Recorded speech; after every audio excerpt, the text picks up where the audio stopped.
Gang, let's talk about one of my favorite movies.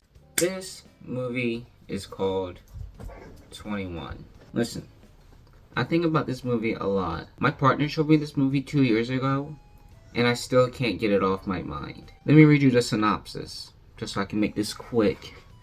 Talk about this movie. Ben Campbell, a brilliant student. He wants to go to Harvard Medical, but he doesn't have enough money for the tuition, which is $300,000. He joins a group of students, and they use their math skills. They use their math skills to win big in Vegas. Let's just get into it. So Ben, he attends the Massachusetts Institute of Technology. I hope I got that right. He goes there with two of his best friends. He's got a dead-end job. He sells clothes for $8 an hour. Gotcha. Oh, I got it. It's right here.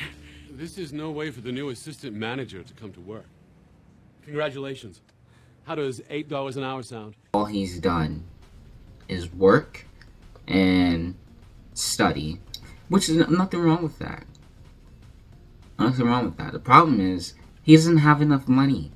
It's $300,000. You know, ever since I was 16, I crushed exams. I took on extracurriculars. That's why he needs to go for the scholarship. He's poor as fuck. Aren't we all? The headmaster, I assume that's who it was. He's all like, listen man, there are 76 other people who want this. Last year, the Robinson went to Hum Jae-wook, a Korean immigrant who has only one leg. Well, he had one leg. What's special about you? What's special about you, Ben? So Ben leaves defeated, like, shit, ain't nothing special about me. What the fuck am I gonna do? And then the next thing we're introduced to, I'm gonna say the ringmaster. What is his name? Mickey Rory? Professor Mickey Rory? That's not his name. How would I describe Mickey? The wannabe charismatic? Although Newton has been dead for over 250 years, so it wasn't exactly a fair fight. He's very witty. And witty characters are fine. So, yeah, he's teaching the class. He's asking questions. Basically, he asks a question. Ben answers the questions beyond Mickey's expectations. Let's give Ben a chance for some extra credit, shall we? We're going to call this, the game show host problem, all right? Behind one of the doors is a new car. Behind the other two, goats. He's like, oh, hold on, let me cook here. Something's cooking, something's ruining my mind. door number one. Door number one. Ben chooses door number one. Then he chooses door number 3, behind which sits a goat. Is it in your interest to switch your choice? Yeah. Variable change, but he just asked you a simple question. Yeah, we just changed everything. Enlighten us. I had a 33.3% chance of choosing right. But after he opens one of the doors and then re-offers me the choice, it's now 66.7% if I choose to switch. He recruits Ben. Not immediately, but at some point. The way Ben gets recruited is kind of funny. Mickey sends this guy, his name is Fisher, and he just goes, hey, you have to come with me now. Boy, genius. You have to follow me now. Excuse me? And that works. Ben follows him. So, like, I don't know. I don't know. I mean, me personally, Fisher takes him to this room, this classroom where they're playing cards. And we get introduced to the rest of the cast. Jill, who they mentioned earlier, she's kind of the crush, the love interest of the movie, but whatever. Troy, Kiana, you already met Fisher, and we already met Mickey. Troy, Jill, and Kiana are my favorite characters in this movie. Only because they're like, I made my money. I'm staying in my lane. I'm trying to keep peace. I'm having fun, but I'm not letting it get to my head. More on that later. They tell him what they're doing when they do it. Are you talking about counting cards? No, I'm talking about getting very, very rich. They're playing blackjack and counting cards and winning big money.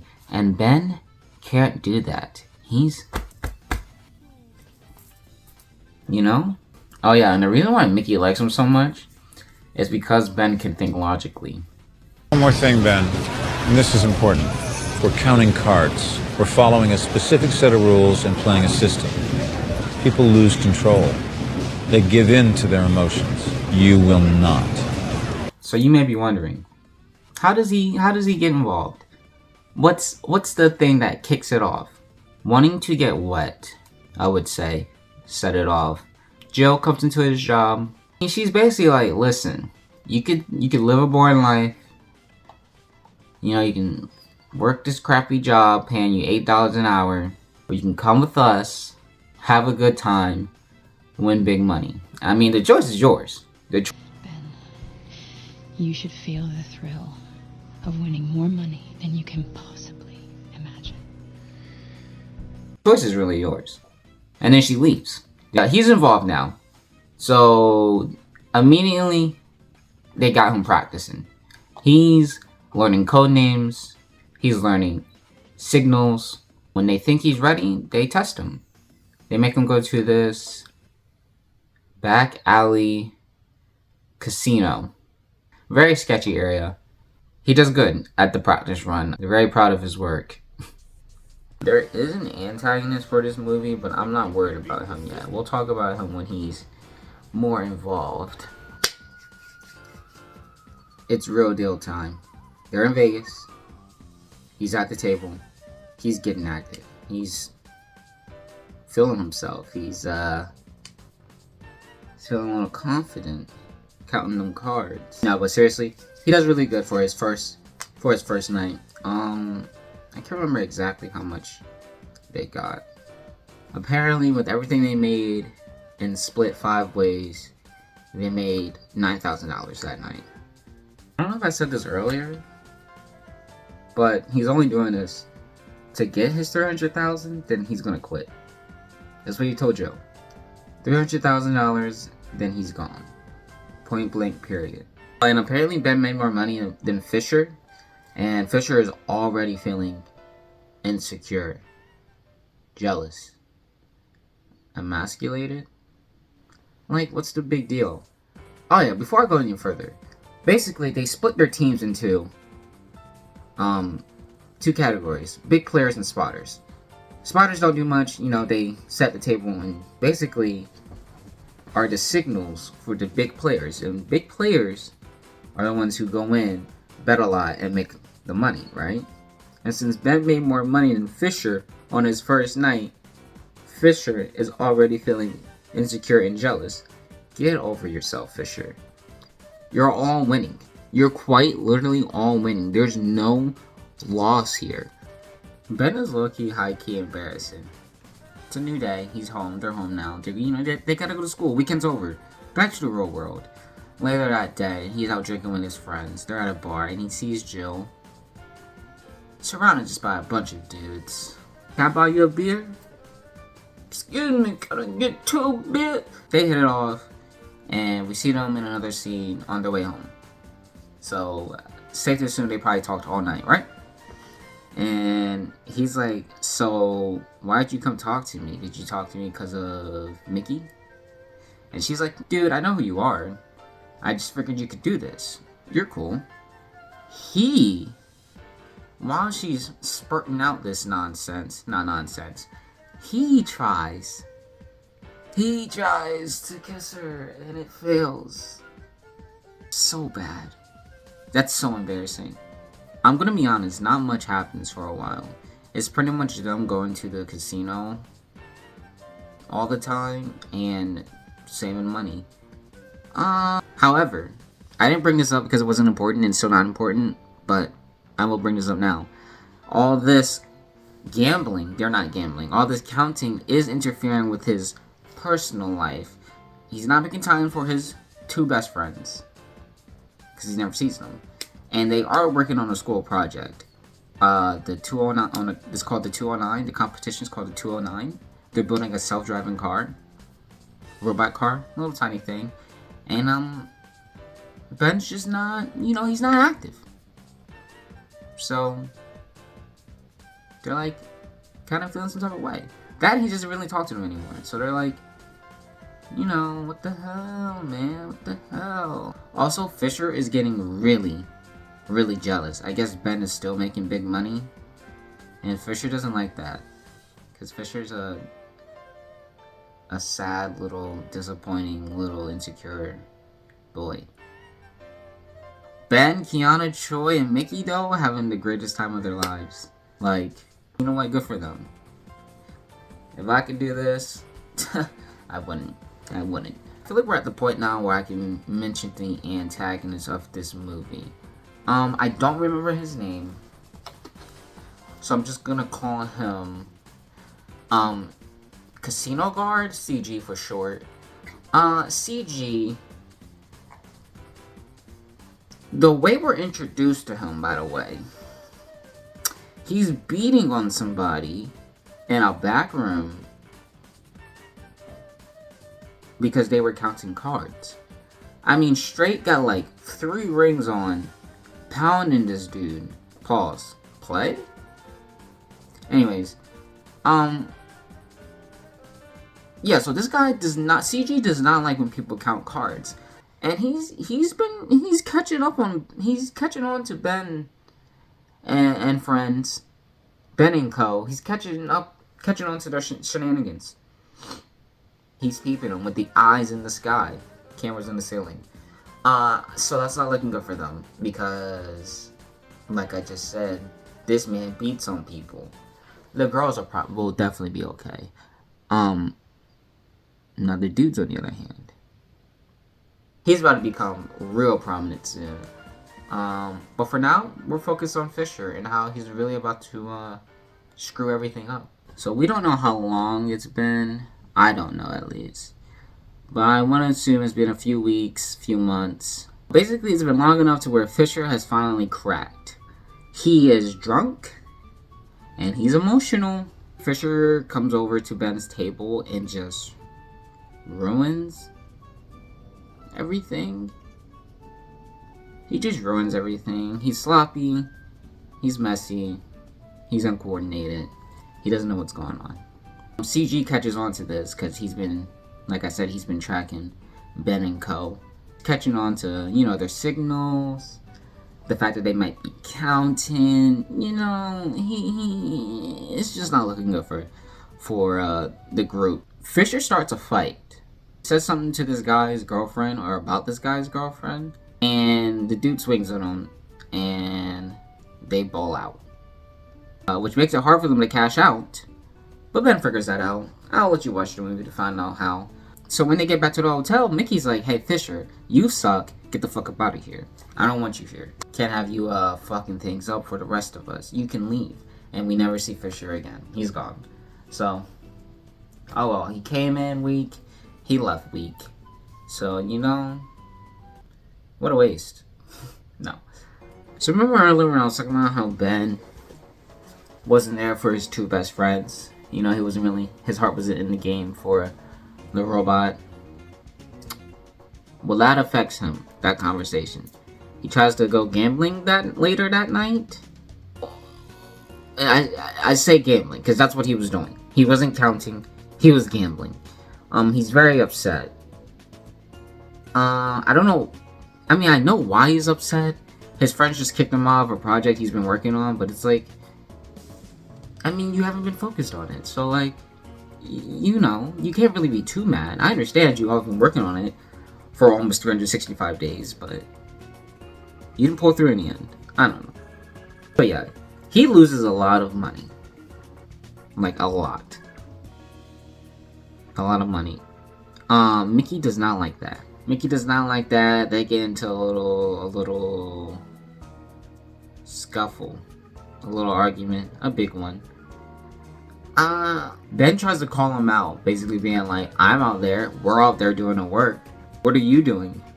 Huh, big man, what are you doing? Mickey does not like this. He leaves. Straight leaves the hotel room. And Ben, he gathers everyone up and he's like, we don't need him. We don't need him. We can do this ourselves. Like, who is Mickey? Can Mickey even do anything? Whoop-de-whoop-de-woo. He's all bark, no bite. Let's go earn some money. So yeah, They try to go back out there, and Mickey snitches on them. Like, immediately. He's like, oh, you're not gonna pay me back my money? Oh, word. Okay. I know what, I know how to fuck you up. So yeah, CG got Ben. And he's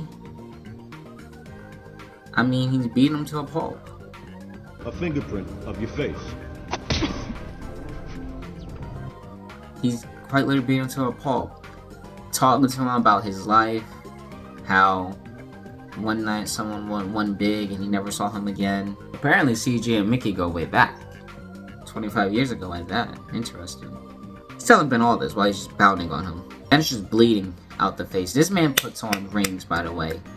He's wearing rings, and he puts more on. Five rings. So Ben gets left free. After getting beat on, he gets left free. School's not going good. Friends aren't going good. Mickey stole his money. Like, all of it. Broke into his room and stole all his money. They do this embarrassing thing in class. Talk about one thing, but they're clearly alluding to each other. And I hate that. Because it's like, man, people really aren't that stupid. Like, I know the whole point of scenes like that is like, oh, well, as the audience members, you know, we know what's going on, but those, you know, the people in the crowd, you know, the people around them, they don't know what's going on. What are these people talking about, right? And it's like, people aren't that stupid, though. They can pick up on body language and, like, the way things are said and context. Like, they can pick up on things. And these are college students. Ben's 21. That means if he's going for 4 years, he's already on his 3rd year if he went in at 18 at that. So that means most of these people are definitely young adults. Come on, they're not stupid. Is that a weird tangent to go on? Maybe. Anyways, Ben apologizes to Joe.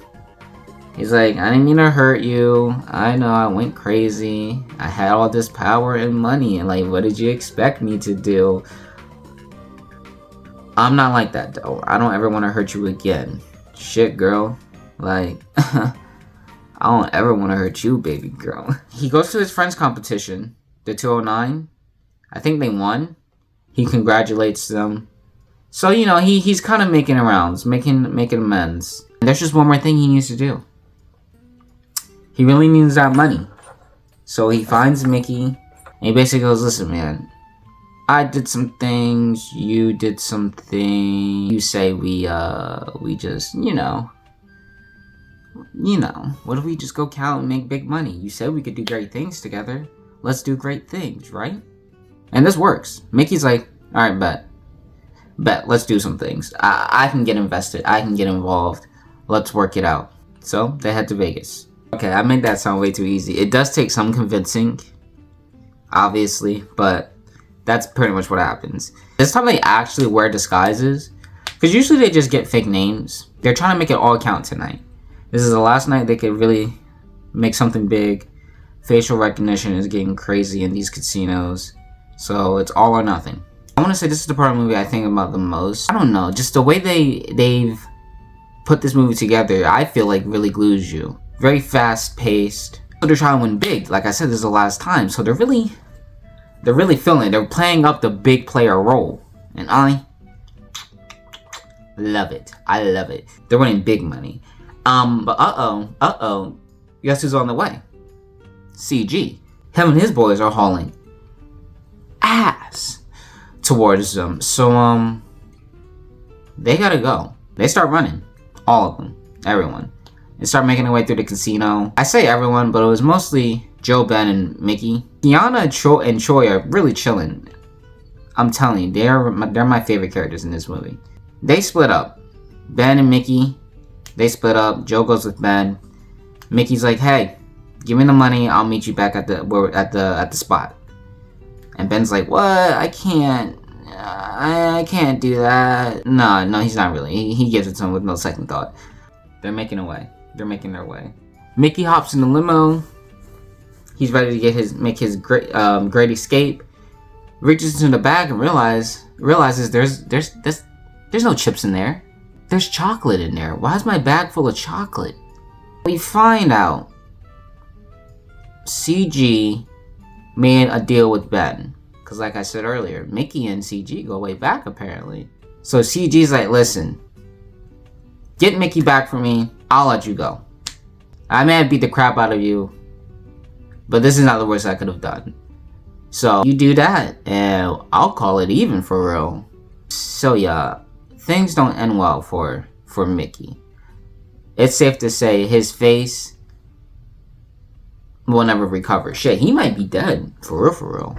Ben doesn't get to keep his money. CG said he could, that was a lie. He's like, listen man, you're smart. CG's like, you're smart. You'll be fine. I want to retire. I'm kind of sick of this. Help a nigga out. So he does. Ben gives him the money. He's like, fine, whatever. I guess that's cool. And that's really the end of the movie. I mean, that's really it.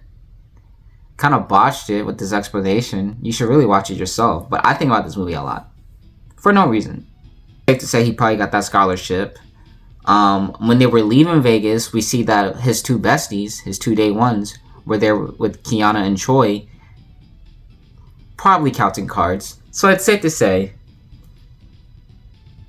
he earned some money. They all earned some money. He went mad with power. Can I, since it's over, can I throw in my little 2 cents here? Thanks. Personally, I would purposely lose some. Or is that stupid? Like, I'd be like, okay, I'll bet this much, I'll lose this much, I'll bet this much, win this much, lose this much. Obviously, I'll try to be as random as possible to not get picked up on, but it's like, dude, I would purposely lose. You'll never catch, because if I'm purposely losing, easy money. I'd make easy money. I'm sorry. I know it's a movie. You gotta do things for movies. You gotta make a story. You gotta make things dramatic. But that's just me. That's just me. Oh yeah, and I want to talk about why Kiana and Troy were my favorite characters. Here's why Kiana and Troy are my favorite. They legit, even though they weren't big players, they did their job. They didn't want no trouble. They just wanted to make their money and have their fun. They're both just kind of like, vacay every time. Vacay. It's a vacation. But like, as they should. Literally as they should. I don't know. I feel like I'm just rambling in circles. Anyways, that was it. That was 21. You should watch it. Watch it yourself. It's on YouTube. It was on Netflix. Not Netflix. It was on Max at some point. Or it may have been Netflix. Anyways, it's not on either one of those things anymore, I don't think. So that's why it's at YouTube. Because I think I saw it say you could pay for it on YouTube.